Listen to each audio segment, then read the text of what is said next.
Bacaan Harian Katolik 12 Agustus 2025. Marilah berdoa. Dalam nama Bapa dan Putra dan Roh Kudus. Amin. Allah yang berbelas kasih, sabdamu adalah terang dan pelita hidup kami. Utuslah Roh Kudusmu untuk membuka telinga, hati dan budi kami, untuk mendengarkan dan memahami sabdamu.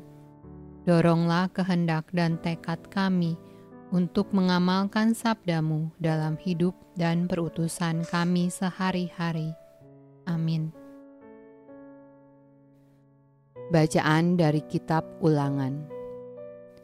Kemudian pergilah Musa, lalu mengatakan segala perkataan ini kepada seluruh orang Israel. Berkatalah ia kepada mereka, Aku sekarang berumur 120 tahun, aku tidak dapat giat lagi, dan Tuhan telah berfirman kepadaku, Sungai Yordan ini tidak akan kau seberangi. Tuhan Allahmu, dialah yang akan menyeberang di depanmu, dialah yang akan memunahkan bangsa-bangsa itu dari hadapanmu, sehingga engkau dapat memiliki negeri mereka. Yosua, dialah yang akan menyeberang di depanmu, seperti yang difirmankan Tuhan. Dan Tuhan akan melakukan terhadap mereka, seperti yang dilakukannya terhadap Sihon dan Og, raja-raja orang Amori, yang telah dipunahkannya itu, dan terhadap negeri mereka. Tuhan akan menyerahkan mereka kepadamu, dan haruslah kamu melakukan kepada mereka tepat seperti perintah yang kusampaikan kepadamu. Kuatkan dan teguhkanlah hatimu, janganlah takut dan jangan gemetar karena mereka, sebab Tuhan Allahmu, dialah yang berjalan menyertai engkau. Ia tidak akan membiarkan engkau dan tidak akan meninggalkan engkau. Lalu Musa memanggil Yosua dan berkata kepadanya di depan seluruh orang Israel, Kuatkan dan teguhkanlah hatimu, sebab engkau akan masuk bersama-sama dengan bangsa ini ke negeri yang dijanjikan Tuhan dengan sumpah kepada nenek moyang mereka, untuk memberikannya kepada mereka. Dan engkau akan memimpin mereka sampai mereka memilikinya. Sebab Tuhan, Dia sendiri akan berjalan di depanmu, Dia sendiri akan menyertai engkau. Dia tidak akan membiarkan engkau dan tidak akan meninggalkan engkau. Janganlah takut dan janganlah patah hati. Mazmur tanggapan dari Kitab Ulangan. Sebab nama Tuhan akan kuserukan, berilah hormat kepada Allah kita, gunung batu yang pekerjaannya sempurna, karena segala jalannya adil, Allah yang setia, dengan tiada kecurangan, adil dan benar Dia.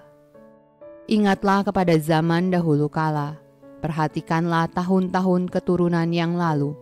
Tanyakanlah kepada ayahmu, maka ia memberitahukannya kepadamu, kepada para tua-tuamu, maka mereka mengatakannya kepadamu.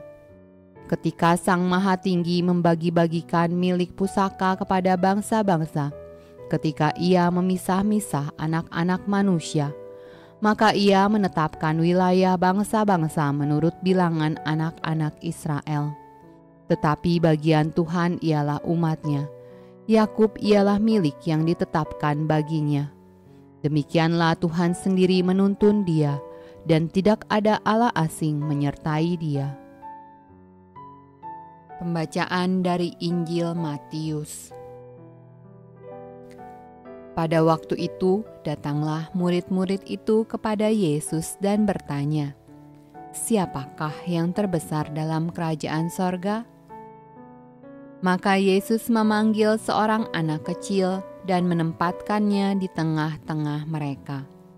Lalu berkata, Aku berkata kepadamu, sesungguhnya jika kamu tidak bertobat dan menjadi seperti anak kecil ini, kamu tidak akan masuk ke dalam kerajaan sorga.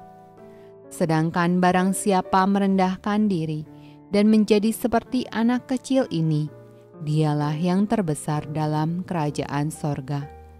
Dan barang siapa menyambut seorang anak seperti ini dalam namaku, ia menyambut aku. Ingatlah, jangan menganggap rendah seorang dari anak-anak kecil ini, karena aku berkata kepadamu, ada malaikat mereka di sorga yang selalu memandang wajah Bapa-Ku yang di sorga. Bagaimana pendapatmu? Jika seorang mempunyai 100 ekor domba dan seekor di antaranya sesat, tidakkah ia akan meninggalkan yang 99 ekor di pegunungan dan pergi mencari yang sesat itu? Dan aku berkata kepadamu, sesungguhnya jika ia berhasil menemukannya, lebih besar kegembiraannya atas yang seekor itu daripada atas yang ke-99 ekor yang tidak sesat. Demikian juga Bapamu yang di sorga tidak menghendaki supaya seorang pun dari anak-anak ini hilang. Demikianlah sabda Allah. Terpujilah Kristus.